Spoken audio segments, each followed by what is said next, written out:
I'm sure you can tell me what this is. Everybody knows this is a tortilla. And yes, you can buy them in the supermarket, but they taste a lot better if you make them yourself. Particularly if you don't like the oversalted chips and you're making guacamole, they really taste good hot out of the pan if you make them yourself. In order to make a tortilla, however, you need to either do them on your own with your own hands, which is kind of difficult, particularly if you're not used to them, or you need this. This is a tortilla press. It's kind of an unwieldy looking thing. This one is from USA and it's very pretty. It's orange.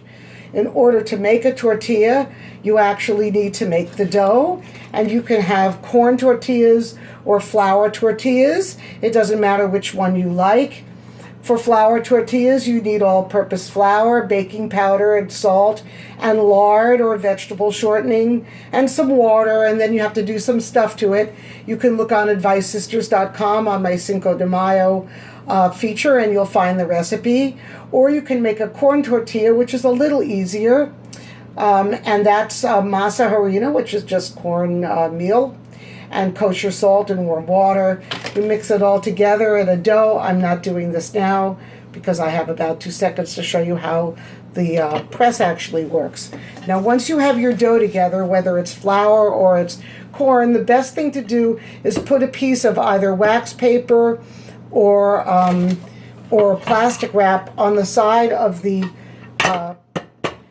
tortilla press that you're going to put the dough on. Now, obviously, I don't have dough here, but imagine that there's dough on this side of the tortilla press when we put our plastic wrap or wax paper on it. Now, again, this has already been flattened, but let's just assume it's the dough. You put a ball of dough, then you would put the cover on it like this, and then you would put the handle down. I'll show you this, and you press as hard as you can. Let's say I'm pressing. Now the ball is going to be a flat tortilla. This is, by the way, an 8-inch press. There are smaller ones and larger ones. You open it up, and you have one of these. Now, it's not quite that simple because you have to peel it off the press. By the way, you should put another piece of wax paper or plastic wrap on the other side. You will peel it off the wax paper or the plastic wrap, and you will put it into a hot pan. It can be non-stick, but it should be one that can accept the heat without giving you toxins. I like green pan. You could use a cast iron pan, anything that's non-stick. And you just wait till they get a little bit hot on one side, and then you flip them over till they get a little bubbly on the other. Now, after you've made one tortilla, if one tortilla is good, obviously you want more than one. So what you need is to keep them hot. I suggest a tortilla warmer.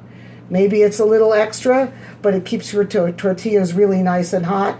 And this one from USA is 12 inches, and it's got how you do it on the back. Here, I'll turn it around so you can sort of see it.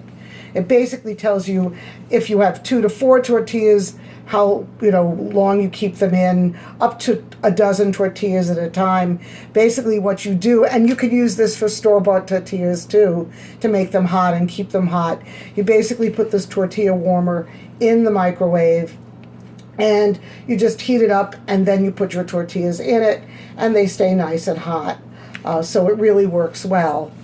Happy Cinco de Mayo. Enjoy hot, fresh, warm tortillas. It's a lot of fun to do. You could do it with your friends, and you'll never eat the tortilla chips from a bag again. I promise you. Hope you enjoyed this.